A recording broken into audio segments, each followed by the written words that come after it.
ನಮಸ್ಕಾರ. ಕನ್ನಡಪ್ರಭ.com ನ್ಯೂಸ್ ಬುಲೆಟಿನ್ಗೆ ಸ್ವಾಗತ. Camera person Alan ಜೊತೆ ನಾನು ವಿಶ್ವನಾಥ್ ಸಿದ್ದಪ್ಪ. ಇಂದಿನ ಪ್ರಮುಖ ಸುದ್ದಿಗಳು. ಸರ್ಕಾರಿ ಕಾಮಗಾರಿಗಳ ಗುತ್ತಿಗೆಯಲ್ಲಿ ಮುಸ್ಲಿಮರಿಗೆ ಶೇಕಡ 4% ಮೀಸಲಾತಿ ನೀಡುವ ವಿಚಾರ ವಿವಾದ ಸ್ವರೂಪ ಪಡೆದುಕೊಳ್ಳುತ್ತಿದ್ದಂತೆ ಎಚ್ಚೆತ್ತುಕೊಂಡ ಮುಖ್ಯಮಂತ್ರಿ ಸಿದ್ದರಾಮಯ್ಯ ಸರ್ಕಾರ ಈ ಬಗ್ಗೆ ಸ್ಪಷ್ಟನೆ ನೀಡಿದ್ದು, ಮುಸ್ಲಿಮರಿಗೆ ಸರ್ಕಾರದ ಕಾಮಗಾರಿಗಳಲ್ಲಿ ಮೀಸಲಾತಿ ನೀಡುವ ಪ್ರಸ್ತಾವನೆ ಸರ್ಕಾರದ ಮುಂದಿಲ್ಲ, ಇದು ಹೊಸ ಸುಳ್ಳು ಎಂದು ಹೇಳಿದೆ. ಮೀಸಲಾತಿ ನೀಡುವಂತೆ ಮುಸ್ಲಿಂ ಶಾಸಕರ ನಿಯೋಗ ಸಿಎಂ ಸಿದ್ದರಾಮಯ್ಯ ಅವರನ್ನು ಭೇಟಿ ಮಾಡಿ ಮನವಿ ಸಲ್ಲಿಸಿತ್ತು. ಈ ಹಿನ್ನೆಲೆಯಲ್ಲಿ ಕರ್ನಾಟಕ ಸಾರ್ವಜನಿಕ ಸಂಗ್ರಹಣೆಗಳಲ್ಲಿ ಪಾರದರ್ಶಕತೆ ಕಾಯ್ದೆಗೆ ತಿದ್ದುಪಡಿ ತರಲು ಸಂಸದೀಯ ವ್ಯವಹಾರಗಳು ಮತ್ತು ಶಾಸನ ರಚನೆ ಇಲಾಖೆಗೆ ಸೂಚನೆ ನೀಡಿದೆ ಎಂದು ಕೆಲ ಮಾಧ್ಯಮಗಳಲ್ಲಿ ವರದಿಯಾಗಿದ್ದು, ಈ ವಿಚಾರ ವಿವಾದಕ್ಕೆ ದಾರಿ ಮಾಡಿಕೊಟ್ಟಿತ್ತು.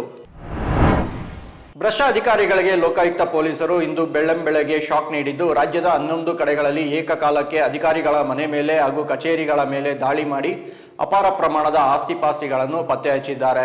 ಬೀದರ್ ಜಿಲ್ಲಾ ತರಬೇತಿ ಕೇಂದ್ರದ ಅಧಿಕಾರಿ ರವೀಂದ್ರ ರೊಟ್ಟೆ, ದಾವಣಗೆರೆ ಜಿಲ್ಲಾ ಕೈಗಾರಿಕಾ ಮತ್ತು ವಾಣಿಜ್ಯ ಇಲಾಖೆ ಸಹಾಯಕ ನಿರ್ದೇಶಕ ಕಮಲ್ ರಾಜ್, ಹಾವೇರಿ ಗ್ರಾಮೀಣ ಕುಡಿಯುವ ನೀರು ಸರಬರಾಜು ಇಲಾಖೆಯ ಎಇಇ ಕಾಶಿನಾಥ್ ಭಜಂತ್ರಿ ಮನೆ ಮತ್ತು ಕಚೇರಿಗಳ ಮೇಲೆ ದಾಳಿ ನಡೆಸಿದ್ದಾರೆ.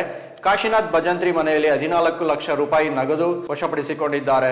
ಕಮಲ್ ರಾಜ್ ಮನೆಯಲ್ಲಿ 1 ಲಕ್ಷ ನಗದು, ಇನೋವಾ ಕಾರು ಹಾಗೂ ಆಸ್ತಿಯ ದಾಖಲೆ ಪತ್ತೆಯಾಗಿದ್ದು, ಇನ್ನುಳಿದಂತೆ ಅಧಿಕಾರಿಗಳು ನಿರಂತರವಾಗಿ ಪರಿಶೀಲನೆ ನಡೆಸಿದ್ದಾರೆ. ಕೇಂದ್ರ ಸಚಿವ ಮತ್ತು ಜೆಡಿಎಸ್ ನಾಯಕ ಎಚ್.ಡಿ. ಕುಮಾರಸ್ವಾಮಿ ಅವರನ್ನು ಕರಿಯ ಎಂದು ಕರೆದಿದ್ದ ವಕ್ಫ್ ಸಚಿವ ಜಮೀರ್ ಅಹಮದ್ ಖಾನ್ ಇಂದು ತಮ್ಮ ಹೇಳಿಕೆಯಿಂದ ಯಾರಿಗಾದರೂ ನೋವಾಗಿದ್ದರೆ ಅದಕ್ಕೆ ಕ್ಷಮೆ ಕೇಳುತ್ತೇನೆ ಎಂದಿದ್ದಾರೆ. ಜಮೀರ್ ಅವರ ಹೇಳಿಕೆಯನ್ನು ಎನ್ಡಿಎ ಜನಾಂಗೀಯ ನಿಂದನೆ ಎಂದು ಟೀಕಿಸಿದ್ದು ಪ್ರತಿಭಟನೆ ನಡೆಸಿತ್ತು.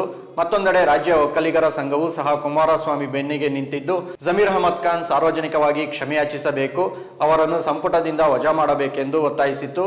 ತಮ್ಮ ವಿರುದ್ಧ ಆಕ್ರೋಶ ವ್ಯಕ್ತವಾಗುತ್ತಿದ್ದಂತೆ ಸುದ್ದಿಗಾರರೊಂದಿಗೆ ಮಾತನಾಡಿದ ಜಮೀರ್, ಮೊದಲಿನಿಂದಲೂ ಪ್ರೀತಿಯಿಂದ ಕುಮಾರಸ್ವಾಮಿ ಅವರನ್ನು ಕರಿಯಣ್ಣ ಎಂದು ಕರೆಯುತ್ತಿದ್ದೆ, ಅವರು ನನ್ನನ್ನು ಕುಳ್ಳ ಎಂದು ಕರೆಯುತ್ತಿದ್ದರು ಎಂದು ತಮ್ಮ ಹೇಳಿಕೆಯನ್ನು ಸಮರ್ಥಿಸಿಕೊಂಡಿದ್ದಾರೆ.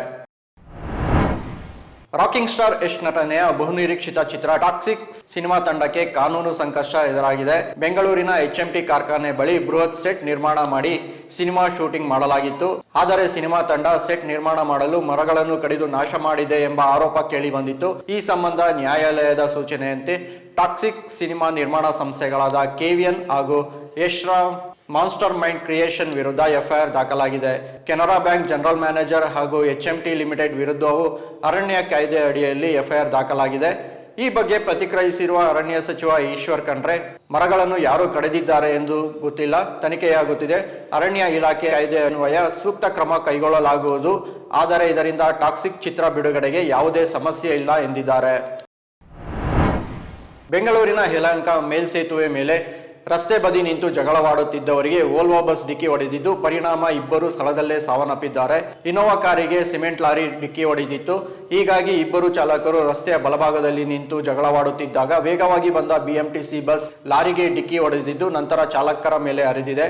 ಪರಿಣಾಮ ಟ್ರಕ್ ಚಾಲಕ ಕುಲ್ದೀಪ್ ಕುಮಾರ್ ಹಾಗೂ ಕಾರು ಚಾಲಕ ಜಗದೀಶ್ ಸಾವನ್ನಪ್ಪಿದ್ದಾರೆ. ಇವು ಇಂದಿನ ಪ್ರಮುಖ ಸುದ್ದಿಗಳು. ವಿವರವಾದ ಸುದ್ದಿಗಳಿಗಾಗಿ ಕನ್ನಡಪ್ರಭ.com ನೋಡಿ. ನಮಸ್ಕಾರ.